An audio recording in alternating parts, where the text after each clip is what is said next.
Assalamualaikum warahmatullahi wabarakatuh. Nama saya Dino Alfita Maulana, kelas 12 IPA. Di sini saya akan menyampaikan bab 2 perlindungan dan penegakan hukum di Indonesia. A. Hakikat perlindungan dan penegakan hukum. 1. Konsep perlindungan dan pencegahan hukum. Perlindungan hukum sebagai segala upaya pemerintah untuk menjamin adanya kepastian hukum serta memberi perlindungan kepada warganya agar hak-haknya sebagai seorang warga negara tidak dilanggar, dan bagi yang melanggarnya akan dapat dikenakan sanksi sesuai peraturan yang berlaku. Dengan demikian, suatu perlindungan dapat dikatakan sebagai perlindungan hukum apabila mengandung unsur-unsur sebagai berikut. A. Adanya perlindungan dari pemerintah kepada warganya. B. Jaminan kepastian hukum berkaitan dengan hak-hak warga negara. C. Adanya saksi hukuman bagi pihak yang melanggarnya. Lanjut yang kedua, pentingnya perlindungan dan penegakan hukum. Perlindungan dan pencegahan hukum sangat penting dilakukan karena dapat mewujudkan hal-hal berikut ini. Seperti A. Tegaknya supremasi hukum. B. Tegaknya keadilan. C. Mewujudkan perdamaian dalam kehidupan di masyarakat. Menurut Surjono Sukanto, keberhasilan proses perlindungan dan penegakan hukum tidaklah semata-mata menyangkut ditegakkannya hukum yang berlaku, akan tetapi sangat bergantung pada beberapa faktor, antara lain sebagai berikut. Faktornya yaitu hukumnya, penegak hukum, masyarakat, sarana, kebudayaan. B. Peran lembaga penegak hukum dalam menjamin keadilan dan kedamaian. Kepolisian Republik Indonesia atau yang sering disebut Polri merupakan lembaga negara yang berperan dalam memelihara keamanan dan ketertiban masyarakat, menegakkan hukum, serta memberikan perlindungan, pengayoman, dan pelayanan kepada masyarakat dalam rangka terpeliharanya keamanan dalam negeri. Dalam pasal 16 Undang-Undang RI Nomor 2 Tahun 2002 tentang Kepolisian Republik Indonesia telah menetapkan kewenangan sebagai berikut. A. Melakukan penangkapan, penahanan, penggeledahan, dan penyitaan. B. Melarang setiap orang meninggalkan atau memasuki tempat kejadian perkara untuk kepentingan penyelidikan. C. Membawa dan menghadapkan seorang kepada penyelidik dalam rangka penyelidikan. D. Menyuruh berhenti orang yang dicurigai dan menanyakan serta memeriksa tanda pengenal diri. Melakukan pemeriksaan dan penyitaan surat, memanggil orang untuk didengar dan diperiksa sebagai tersangka atau saksi, mendatangkan orang ahli yang diperlukan dalam hubungannya dengan pemeriksaan perkara, mengadakan penghentian penyelidikan, menyerahkan berkas perkara kepada penuntut umum. J. Mengakukan permintaan secara langsung kepada pejabat imigrasi yang berwenang di tempat pemeriksaan imigrasi dalam keadaan mendesak atau mendadak untuk mencegah atau menangkal orang yang disangka melakukan tindak pidana. K. Memberikan petunjuk dan bantuan penyelidikan kepada penyelidik, pegawai negeri sipil, serta menerima hasil penyelidikan penyidik pegawai negeri sipil untuk diserahkan kepada penuntut umum. Mengadakan tindakan lain menurut hukum yang bertanggung jawab, yaitu tindakan penyelidikan dan penyidikan yang dilaksanakan dengan syarat sebagai berikut. Tidak bertentang dengan suatu aturan hukum. 2. Peran Kejaksaan Republik Indonesia. Kejaksaan Republik Indonesia adalah lembaga negara yang melaksanakan kekuasaan negara, khususnya di bidang penuntutan. Penuntutan merupakan tindakan jaksa untuk melimpahkan perkara pidana ke pengadilan negeri yang berwenang dalam hal menuntut cara yang diatur dalam undang-undang dengan permintaan supaya diperiksa dan diputus oleh hakim di sidang pengadilan.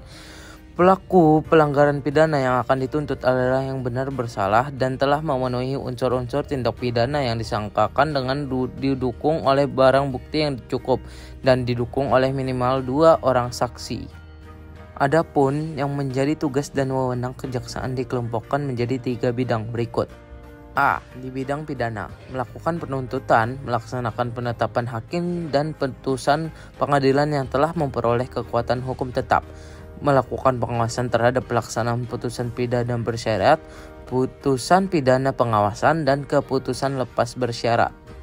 Melakukan penyelidikan terhadap tindak pidana tertentu berdasarkan undang-undang, melengkapi berkas perkara tertentu, dan untuk itu dapat melakukan pemeriksaan tambahan sebelum dilimpahkan ke pengadilan yang dalam pelaksanaan dikoordinasikan dengan penyidik.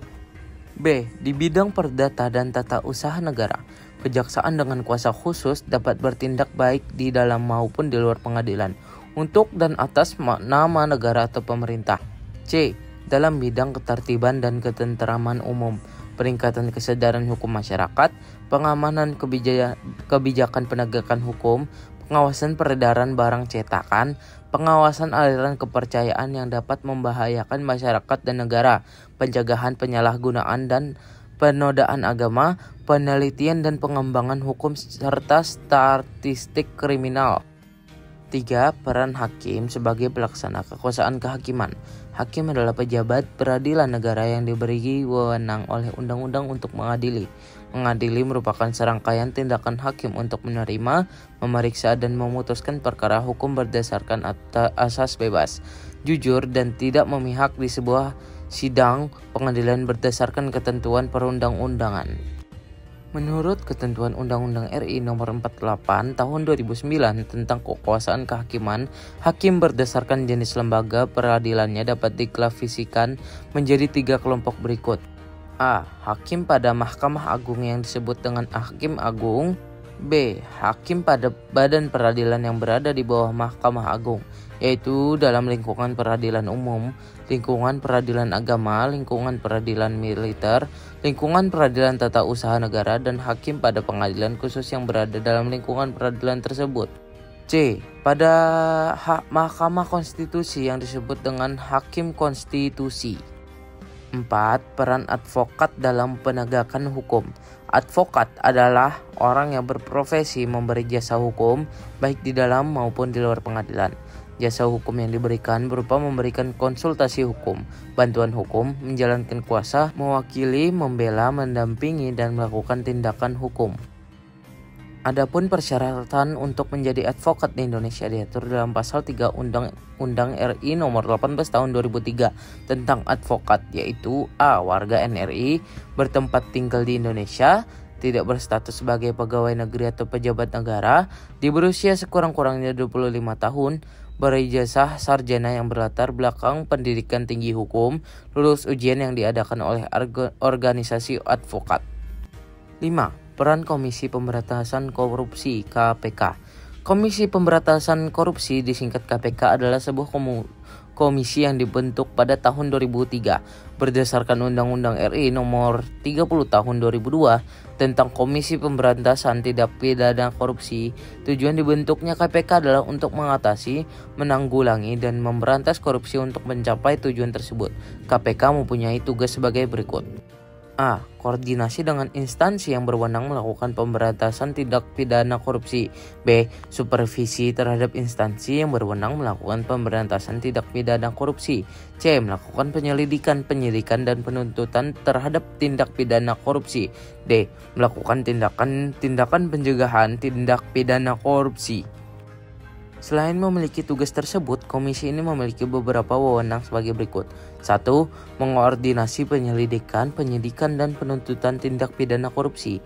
Menetapkan sistem pelaporan dalam kegiatan pemberantasan tindak pidana korupsi. Meminta informasi tentang kegiatan pemberantasan tindak pidana korupsi kepada instansi terkait. Melaksanakan dengar pendapat atau pertemuan dengan instansi yang berwenang melakukan pemberantasan tindakan korupsi. Meminta laporan instansi terkait pencegahan tindak pidana korupsi. C. Dinamika pelanggaran hukum. 1. Berbagai kasus pelanggaran hukum. Pelanggaran hukum merupakan bentuk ketidakpatuhan terhadap hukum. Pendidikan Pancasila dan kewarganegaraan. Ketidakpatuhan terhadap hukum dapat disebabkan oleh dua hal, yaitu A. Pelanggaran hukum oleh si pelanggar sudah dianggap sebagai kebiasaan.